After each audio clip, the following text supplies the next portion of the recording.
कि जोड़ा ऐसे भी सबको हमारा दिखे, जोड़ा ऐसे भी सबको हमारा दिखे, चांद के साथ में ध्रुव का तारा दिखे। लाल नीला हरा और पीला नहीं, लाल नीला हरा और पीला नहीं, रंग मुझ पर दिखे तो तुम्हारा दिखे। जी हाँ दोस्तों, आप सभी को होली की ढेर सारी शुभकामनाओं के साथ मैं सत्येंद्र धाकड़ आज एक बार फिर आपके लिए लेकर के आया हूँ बायोलॉजी के इम्पोर्टेंट क्वेश्चंस। बहुत डिमांड थी, एक दिन थोड़ा सा लेट से आया ये वीडियो। उसके पीछे की कहानी ये है कि हमारे संस्थान में थोड़ी सी व्यवस्थाएं प्राकृतिक हो गई थी। कल जोरदार बारिश की वजह से कुछ गड़बड़ हुई, लेकिन फिर भी अब हम वापस आए हैं और मुझे उम्मीद करता हूं कि अब घर पर शानदार पढ़ रहे होंगे और आपने अच्छी खासी तैयारी की होगी, और थोड़ी बहुत कमी होगी तो वो आप इस वीडियो को देखने के बाद अच्छे से कर लोगे। तो चलिए शुरू करते हैं। तो ये है कि सबसे पहले मैं आपको इतना बता दूं कि बायोलॉजी का जो पेपर आने वाला है उसकी तैयारी आप जो कर रहे हैं वो आप 4 तरीके से अलग अलग करिए। पहले तरीके में आप डायग्राम की प्रैक्टिस अलग से करिए, डायग्राम। दूसरे में छोटे छोटे क्वेश्चंस, यानी 2-2 नंबर में जो क्वेश्चन आने वाले हैं, डेफिनेशंस उनको अलग पढ़िए। तीसरा, फिर बड़े क्वेश्चंस को अलग पढ़िए, बड़े यानी जो 4 नंबर में या 5 नंबर में आने वाले हैं। और आखिर ये ऑब्जेक्टिव की तैयारी अलग से करिए। तो इसमें से जो 2 नंबर से 5 नंबर तक आने वाले क्वेश्चन से लिस्ट है टॉपिक वाइज। हम शुरू करें बिना किसी देरी के, लेट्स गो। चलिए, पहला टॉपिक है, हिंदी मीडियम की स्लाइड है, इंग्लिश मीडियम का वीडियो एक और आने वाला, जस्ट इसके नीचे आप देखोगे तो मिल जाएगा थोड़ी देर से। पहला पार्ट है कि पुष्पीय पादपों में लैंगिक जनन। ठीक, इससे कौन कौन से क्वेश्चन इंपॉर्टेंट है इन पर टिक कर लीजिए आप, और इनको तो आपको पढ़ना ही पढ़ना है। ठीक, और इंपॉर्टेंट बताते बताते पहला क्वेश्चन क्या है पहले सुन लीजिए। स्वपरागण एवं पर परागण में अंतर, यानी सेल्फ और क्रॉस पॉलिनेशन। ठीक, दूसरा है लघु बीजाणुधानी तथा गुरु बीजाणुधानी में अंतर। ठीक, तीसरा है एक प्रारूपिक पुष्प के अनुदैर्घ्य काट का नामांकित चित्र, यानी फ्लावर वाला एक डायग्राम। ठीक, एक बीजपत्री एवं 2 बीजपत्री में कोई 4 अंतर। ठीक, और अगला है एक प्रारूपी आवृत बीजी बीजांड के भागों का विवरण दिखाते हुए एक स्पष्ट एवं साफ सुथरा नामांकित चित्र बनाइए। देखिए, पहली स्लाइड से आपको समझ में आ रहा होगा कि बायोलॉजी में किस तरीके के क्वेश्चंस आने। पहली स्लाइड में आपको 2 चित्र दिए हैं, देखो, एक चित्र और दूसरा चित्र, यानी डायग्राम बहुत इंपॉर्टेंट है। इसीलिए पूरी मुझे ऐसा अंदाजा है कि 15 डायग्राम के आसपास आपकी बायोलॉजी के अंदर इंपॉर्टेंट है। आप चाहो तो कमेंट करना, मैं उन 15 डायग्राम की लिस्ट भी डाल दूंगा, तो वो डायग्राम अच्छे से गोट लो। डायग्राम तो आने ही आने हैं। दूसरा है इंपॉर्टेंट अंतर। आप देखोगे, देखो यहाँ पर भी अंतर आया हुआ है, ये भी अंतर आया हुआ है। तो बायोलॉजी में अंतर बहुत पूछे जाते हैं, इसीलिए आप अंतरों पर भी अच्छे से तैयार करेंगे। ठीक है, चलिए, ये हो गया आपका पहला टॉपिक के 5 क्वेश्चंस। नेक्स्ट, उसी में आगे 2 क्वेश्चन और हैं, असंसंजन और इसका महत्व, यानी ये क्या होते हैं और इसका महत्व। एक परिपक्व परागकण का नामांकित चित्र। देखिए, फिर से एक चित्र आ गया है। ठीक है, तो इन चित्रों को टिक कर लीजिए। इन चित्रों को आपको अलग से मैनेज करना है, ठीक है, अच्छे से बनाना। चलिए, ये हो गया आपका पहला पार्ट। आगे बढ़ते हैं। आगे बढ़ेंगे तो मानव जनन। मानव जनन में आप देखोगे तो पहला क्वेश्चन है कि प्रसव क्या है। ठीक, प्रसव को प्रेरित करने में कौन कौन से हार्मोन शामिल होते हैं। ठीक, दूसरा है आवर्त चक्र क्या है। आवर्त चक्र का नियमन कौन से हार्मोन्स करते हैं, यानी हार्मोन्स के बारे में पता कराना है और ये बताना है। अगला है प्लेसेंटा के कार्य लिखिए। ठीक है, प्लेसेंटा के कार्य लिखिए। फिर है पुरुष जनन तंत्र का तंत्र के प्रमुख संघटक क्या है, और स्त्री जनन तंत्र के नामांकित चित्र कीजिए। देखिए, पुरुष जनन तंत्र का भी चित्र बनाना है आपको, इसमें चित्र भले ही नहीं लिखा, और स्त्री जनन तंत्र का भी। तो डायग्राम तो आने वाले हैं, और ये शुरू की जो 4-5 यूनिट है इसमें डायग्राम ज्यादा है। तो शुरू की 4-5 यूनिटों के सारे डायग्रामों पर टिक करिए। इनको तो आपको घोटना ही घोटना पड़ेगा। घोटने का मतलब एकदम भांग की तरह, जितना ज्यादा घोटेंगे उतना ज्यादा मजा आता है, मतलब उतना ज्यादा चढ़ती है। चढ़ने का मतलब दिमाग में अच्छे से बैठते हैं ये लोग।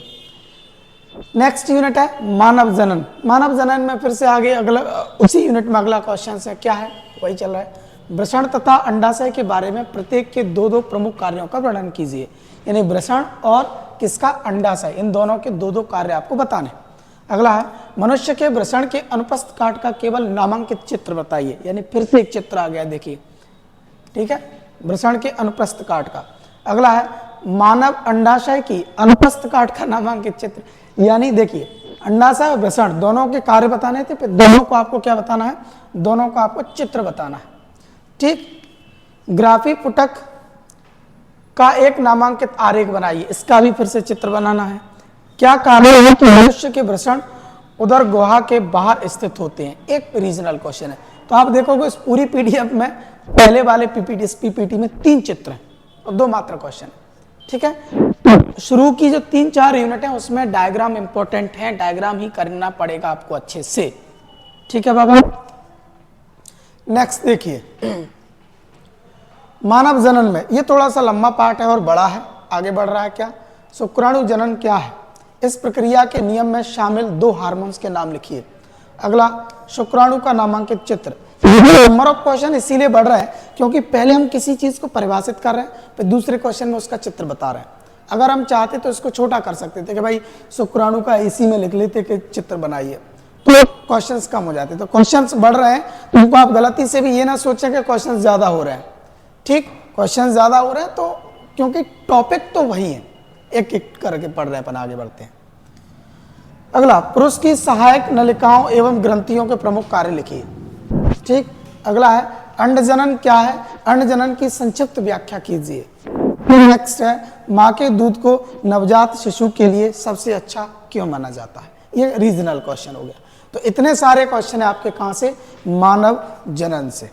ठीक है, थोड़ा सा लंबा पार्ट है, बड़ा पार्ट है, इसमें से क्वेश्चंस की इंपॉर्टेंस छांटना थोड़ा सा आसान नहीं हो रहा था, इसीलिए इसमें थोड़े ज्यादा हो गए। इसी में ज्यादा, इतने क्वेश्चंस और किसी में नहीं है। अगला टॉपिक है जनन स्वास्थ्य। देखिए ट्यूबेक्टोमी को परिभाषित कीजिए, पहला। दूसरा एम्ब्रियोसेंटेसिस को परिभाषित कीजिए, ये परिभाषा है छोटी छोटी। नेक्स्ट, क्या विद्यालयों में यौन शिक्षा आवश्यक है? यदि हाँ तो क्यों? ये आपको रीजन बताना है। जनसंख्या विस्फोट में कौन कौन से कारक हैं? यानी जनसंख्या विस्फोट क्यों हो रहा है, ये रीजन आपको बताना। अगला गिफ्ट क्या है? GIFT फुल फॉर्म, यानी इसका फुल फॉर्म भी लिखना, उसके बारे में भी लिखना। नेक्स्ट जनन स्वास्थ्य, टेस्ट ट्यूब बेबी किसे कहते हैं? और चिकित्सरी गर्भ समापन क्या है? ठीक है, इन सब चीजों पर आपने टिक लगा लिया होगा। मुझे उम्मीद है कि आपने पहले भी ये अच्छे से पढ़े होंगे, नहीं पढ़े होंगे तो कोई दिक्कत नहीं, अब पढ़ लीजिए, अभी समय है, पढ़ा जा सकता है। ठीक है, नेक्स्ट वंशागति के सिद्धांत एवं विविधताएं क्या है? मेंडल द्वारा प्रयोग के लिए मटर के पौधे को ही क्यों चुना गया? एक तो क्वेश्चन ये है, और चुनने से क्या लाभ हुआ, ये भी क्वेश्चन उसी तरीके का है। समयुग्मी तथा विषम युग्मी में अंतर क्या है? ठीक, एक संकर और द्विसंकर को समझाइए। ठीक, अगला मनुष्य में लिंग निर्धारण कैसे होता है? अगला है अपूर्ण प्रभाविता एवं सप्रभाविता को समझाइए। तो ये क्वेश्चन है कहां से? वंशागति से। ठीक, टिक कर लिए, गुड। अब देखिए वंशागति से आ गए हैं डाउन सिंड्रोम्स से आप क्या समझते हैं? टर्नर सिंड्रोम्स क्या है, इसके 3 लक्षण लिखिए। अगला है हीमोफीलिया का उदाहरण देकर मनुष्य में लिंग संलग्नता समझाइए। ठीक है, हीमोफीलिया वाला आपको क्वेश्चन जो क्रॉस होता है वो वाला आपको समझाना। ठीक, नेक्स्ट अनुलिपीकरण किसे कहते हैं? ये आणविक आधार वाली यूनिट से, वंशागति का आणविक आधार यूनिट नंबर 6 से। जेनेटिक कोड के प्रमुख लक्षण लिखिए। जेनेटिक कोड क्या है, इसकी खोज के बारे में आप क्या जानते हैं? ठीक, DNA उंगली छापन मतलब फिंगरप्रिंटिंग क्या होती है, इसकी उपयोगिता पर प्रकाश डालिए। अगला लैक ऑपेरॉन मॉडल को समझाइए। ठीक है, ये आपके आणविक आधार वाली यूनिट से हो गए, लगा लिए टिक, गुड।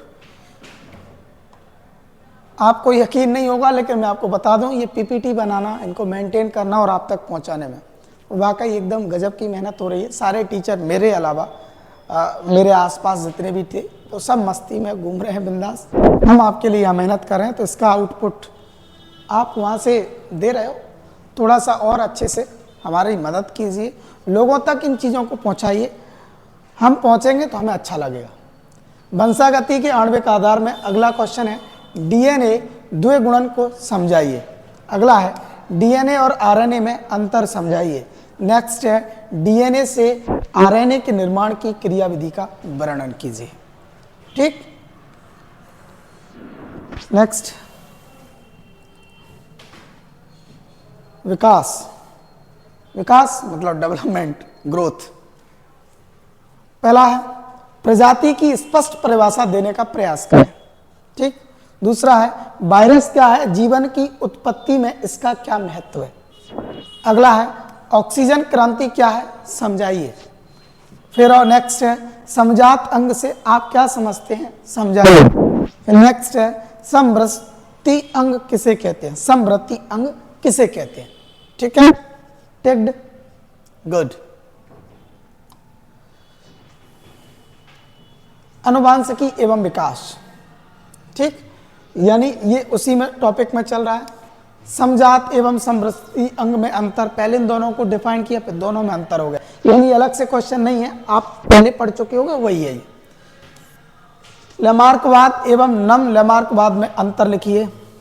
यूरे एवं मिलर के प्रयोग नामांकित चित्र बताइए। जीवधारियों की विभिन्न जातियों के उद्भव के संबंध में डार्विन ने क्या विचार दिया या उनका क्या विचार है, ये आपको लिखना। ठीक है, विकास में तो टोटल 9 क्वेश्चन है। नेक्स्ट है कि मानव स्वास्थ्य तथा रोग यानी मेटास्टेसिस का क्या मतलब है, व्याख्या कीजिए। दूसरा है प्रतिरोधक तंत्र, वैक्सी, इंटरफेरॉन, टीकाकरण को समझाइए। ठीक, तीसरा है जन्मजात एवं अर्जित प्रतिरोधकता में अंतर क्या है। प्रतिरोधकता में प्रतिरोधकता होगा।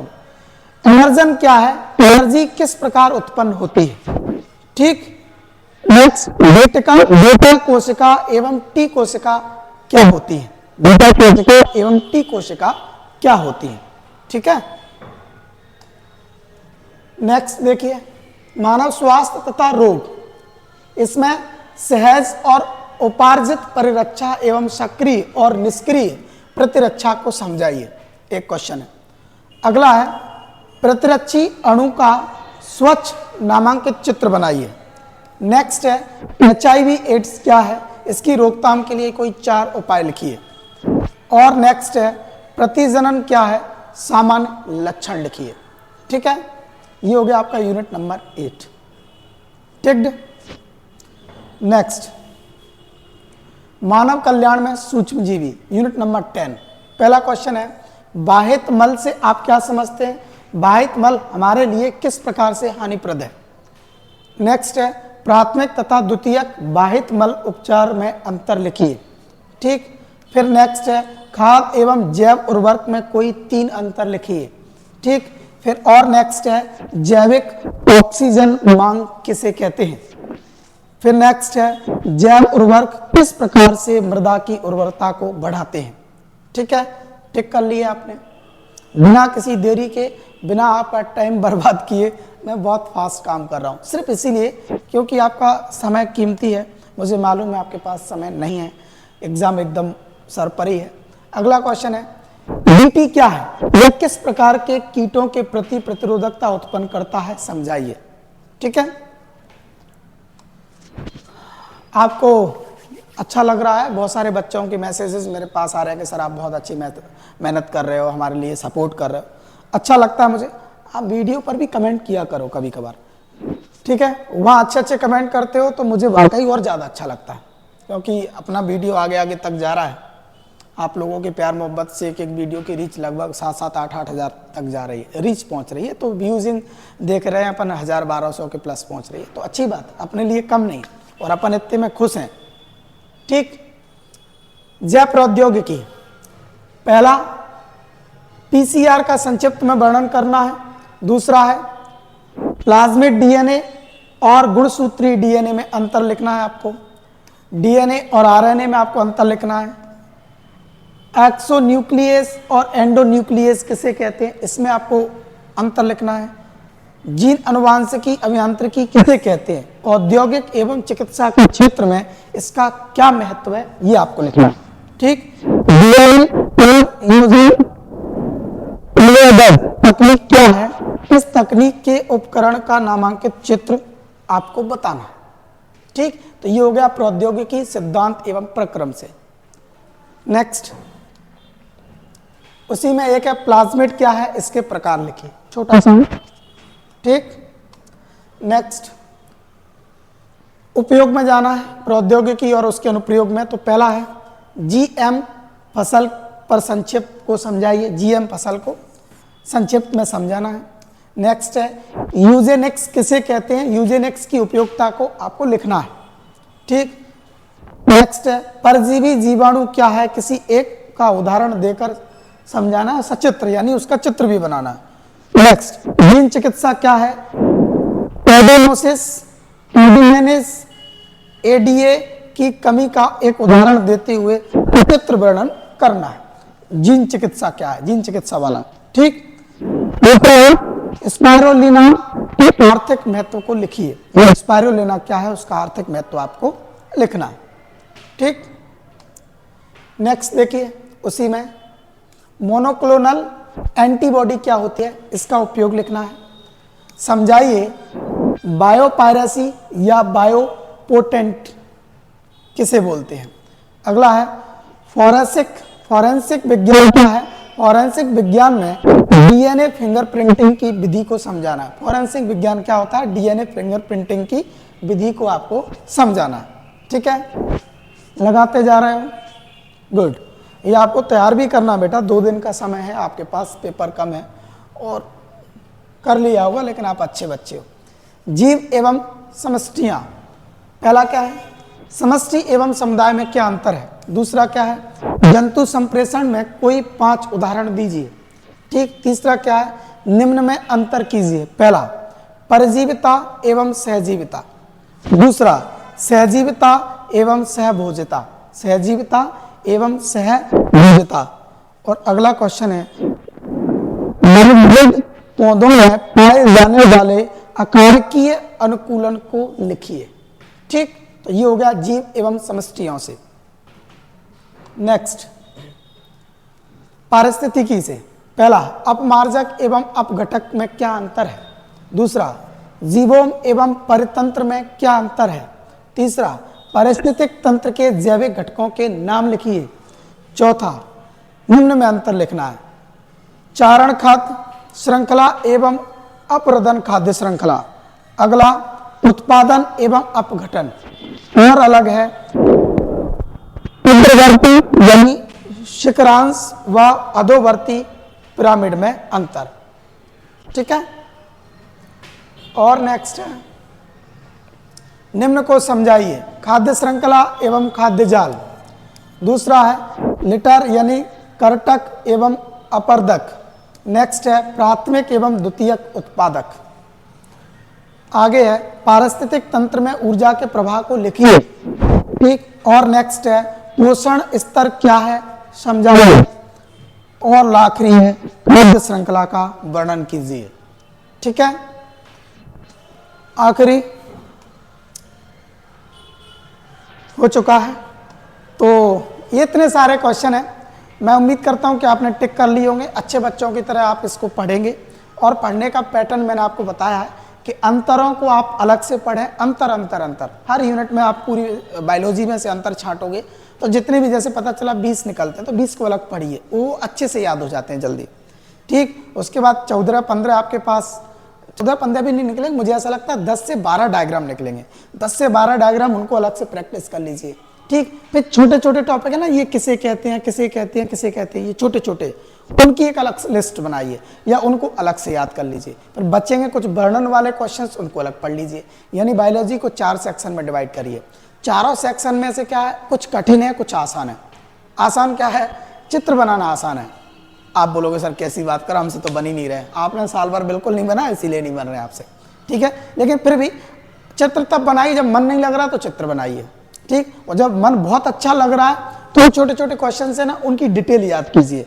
और मिडिल में ऐसे कि हाँ यार मन लग भी रहा है और नहीं भी लग रहा है, एकदम मिडिल में, तब आप अंतर याद करिए, ठीक है। और बड़े बड़े क्वेश्चनों को एकदम थोड़ी शिद्दत दीजिए, 2-4-6 घंटे का समय दो, बड़े बड़े क्वेश्चंस अच्छे से याद हो जाएंगे।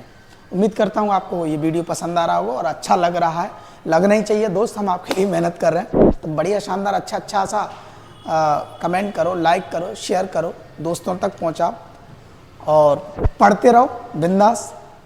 एग्ज़ाम्स हो रहे हैं आपके, अच्छे ही जा रहे होंगे, थोड़े बहुत ऊपर नीचे भी हो तो चलता है। मैंने बार बार कह रहा था, वही बात फिर से कह रहा हूँ कि ज़िंदगी का पेपर नहीं है, ये मात्र एक परीक्षा है। ऐसी लाखों परीक्षाएं देने को आपको मौका मिलेगा, ठीक। ये होली आपके ज़िंदगी में हर्ष उल्लास उमंग लेकर के आए, ठीक, आपके जीवन में एकदम रंगारंग बना के रखे।